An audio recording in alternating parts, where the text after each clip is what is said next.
चालू करना है। अल्लाह ताला हमें गौर से सुनने और करने की तौफीक अता फरमाए।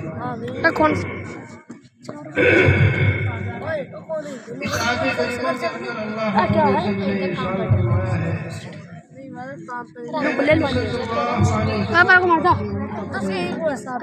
लोगों से कह दो कि अगर तुम अल्लाह ताला से मोहब्बत रखते हो तो मेरी इत्तिबा करो। अल्लाह तबारक व तआला भी तुमसे मोहब्बत करने लगेंगे और तुम्हारे गुनाहों को माफ कर देंगे। इस आयत करीमा के अंदर अल्लाह रब्बुल इज्जत ने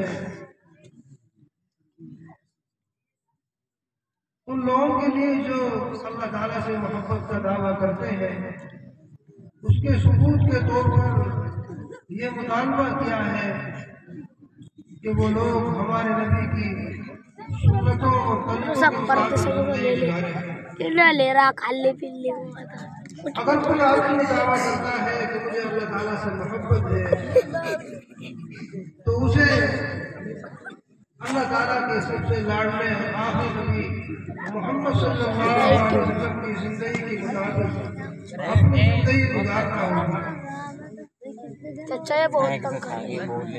इसी को हदीस पाक के अंदर नबी करीम सल्लल्लाहु अलैहि वसल्लम ने इरशाद फरमाया है, अलैकुम बिसुन्नती व सुन्नतिल खुलफाए राशिदीन अल-महदीयीन, कि तुम्हारे ऊपर जरूरी है कि तुम मेरी सुन्नतों के ऊपर अमल करो और मेरे बाद जो खुलफाए राशिदीन हैं उनकी सुन्नतों पर उनके तरीकों पर अमल करो। मेरे मोहतरम बुजुर्गों और दोस्तों, अगर किसी आदमी को किसी से मोहब्बत होती है और किसी से लगाव होता है तो उसकी सब वजूहात होती है। एक वजह ये होती है कि किसी आदमी के अंदर कमालात हैं। अगर कमालात किसी के अंदर मौजूद है तो यकीन तौर पर खुद ब खुद उससे मोहब्बत होने लगती है, उनसे ताल्लुक होने लगता है। हमारे नबी सल्लल्लाहु अलैहि वसल्लम सारे कमालात रखे थे। इसी तरीके से किसी से मोहब्बत होने उसका हुस्न जमाल भी होता है। हमारे नबी सल्लल्लाहु अलैहि वसल्लम बहुत खूबसूरत थे। हज़रत आयशा रज़ी अल्लाह अन्हा फरमाती हैं, मा रायतु अहसना, वो फरमाती है कि मैंने अल्लाह के नबी से ज्यादा किसी को हसीन नहीं देखा।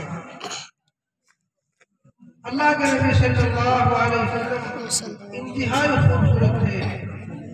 किताबों के अंदर आपका हुलिया बयान किया गया है, आपकी शक्ल सूरत, आपके अखलाक, आपकी आंखें किस तरह की थी, आपका बदन किस तरह का था, ये सारी चीजें किताबों के अंदर मौजूद हैं।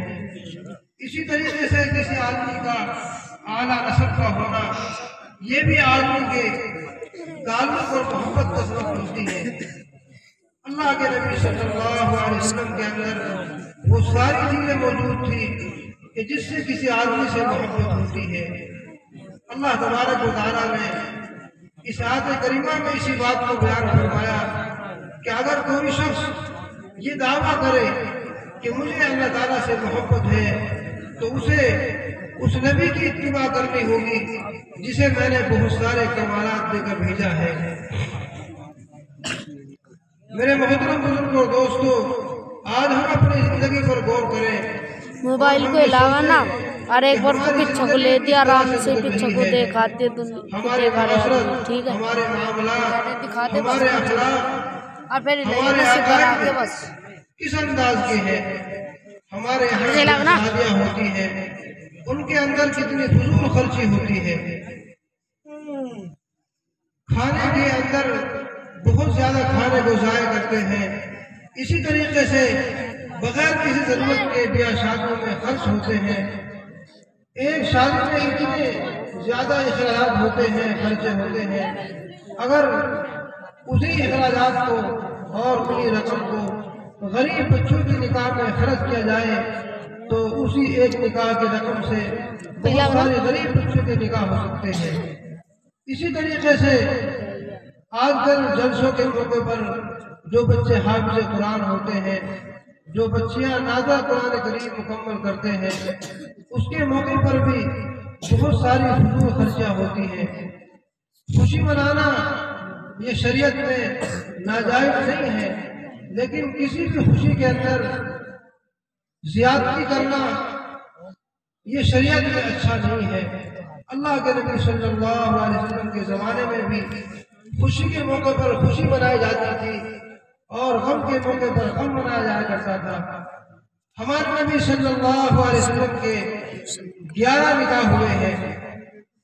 آپ کے وہ نکاح بھی ہیں جن میں آپ نے نہ ولیمہ کیا اور نہ کسی کی دعوت کی۔ آپ نے بعض موقعوں پر اپنا ولیمہ بھی کیا ہے اور اونچی مہر بھی باندھی ہے۔ اللہ کے نبی صلی اللہ علیہ وسلم نے حضرات حسنین کی پیدائش کے موقع پر ان کا عقیقہ بھی کیا تھا۔ میرے محترم بزرگوں اور دوستوں، ہمیں اپنی زندگی کو درمیانے انداز سے اعتدال سے گزارنے کی ضرورت ہے اور ہم ہر ایک کام کے اندر اس بات پر غور کریں کہ ہمارے اس کام کو کرنے کے اندر ہمارے نبی کا کیا طریقہ ہے۔ اللہ کے نبی صلی اللہ علیہ وسلم کا سونے کا طریقہ کیا ہوتا تھا؟ جب آپ سوتے تھے تو اس کا سنت طریقہ کیا ہے؟ جب آپ کھانا کھاتے تھے اس کا سنت طریقہ کیا ہے؟ بیاہ شادیوں میں جو کھانے کا انداز ہے وہ بالکل غیر شرعی ہوتا ہے۔ کھڑے ہو کر کھانے کھانا اور بچے ہوئے اور اتنا کھانا لینا جو ضائع ہو جائے اور اسے پھر پھینک دیتے ہیں۔ میرے محترم بزرگوں اور دوستوں، بیاہ شادیوں کے موقع پر بہت سارے فضول خرچیاں ہوتی ہیں، انہیں ہم جانتے بھی ہیں۔ اسی طریقے سے بیاہ شادی کے موقع پر پٹاخے پھٹکانا اور گولے پھٹکانا، گانا بجانا کرنا، یہ سارے وہ کام ہیں جو حرام ہیں۔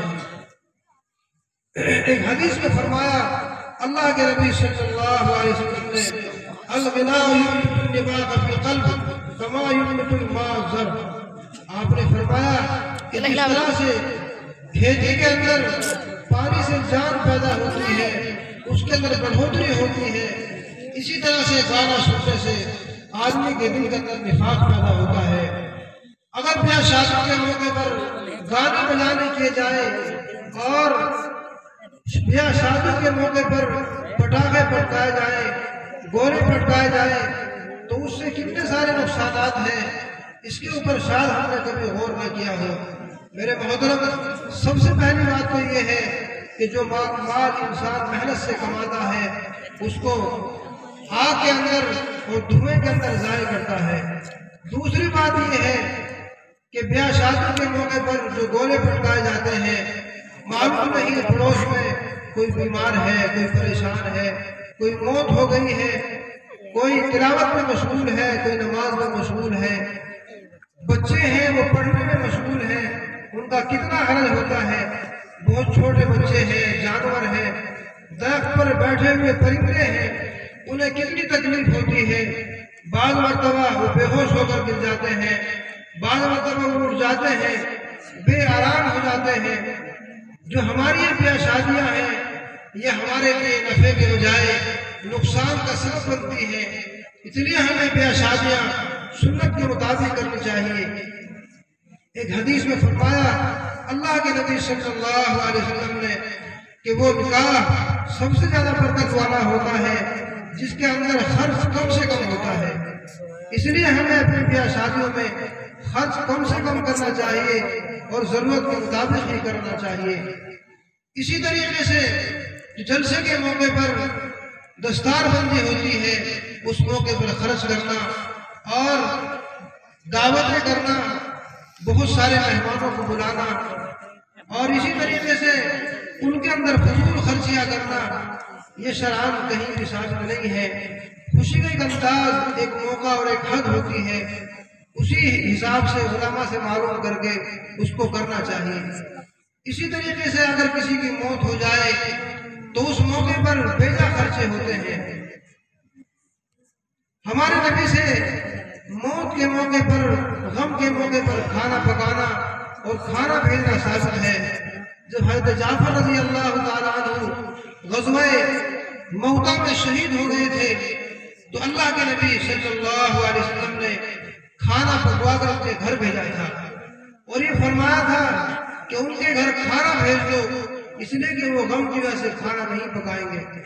आजकल हमारे यहाँ पहली बात तो खाना इतना उम्दा किस्म का और इतना अच्छा पकाया जाता है जैसा कि ब्याह शादियों में पकाया जाता है, और उसका एक अंदाज ये होता है कि जितने भी घर में खानदान में लोग होते हैं वो सब उस खाने को खाते हैं। खाने पकाने वाले का इतना ज्यादा खर्च जाता है जिसका अंदाजा भी नहीं होता। ब्याह शादी के मौके पर कम से कम 1-2 महीने पहले तैयारी भी होती है, लेकिन मौत के मौके पर न कोई तैयारी होती है न कोई वहम गुमान के अंदर होता है। इसलिए हमें इन मौकों पर भी एक हद के अंदर उस खर्च को करना चाहिए और उलमा से इसके बारे में मशवरे करना चाहिए। मेरे मोहतरम बुजुर्ग और दोस्तों, आजकल हमारा ये मिजाज बन गया है कि हम उलमा के पास में सिर्फ तावील लेने के लिए और गंडे करवाने के लिए आते हैं, बाकी मसाइल को मालूम करना, उनसे मशवरे लेना, अपनी जिंदगी सुन्नत और शरीयत के मुताबिक गुजारना, इसके बारे में हम किस तरह मशवरा करें, मालूम करें, चीजें हमारे अंदर से खत्म हो जा रही हैं। मेरे मोहतरम बुजुर्ग और दोस्तों, एक हदीस में फरमाया अल्लाह के नबी सल्लल्लाहु अलैहि वसल्लम ने, इज़ा मातल इंसान इनक़ता अमलुहु, कि जब आदमी मर जाता है तो उसके अमाल का सिलसिला खत्म हो जाता है। लेकिन 3 चीजें आदमी के मरने के बाद में काम आती रहती हैं, उनका सवाब मिलता रहता है। उनमें सबसे पहली चीज सदका जारिया है।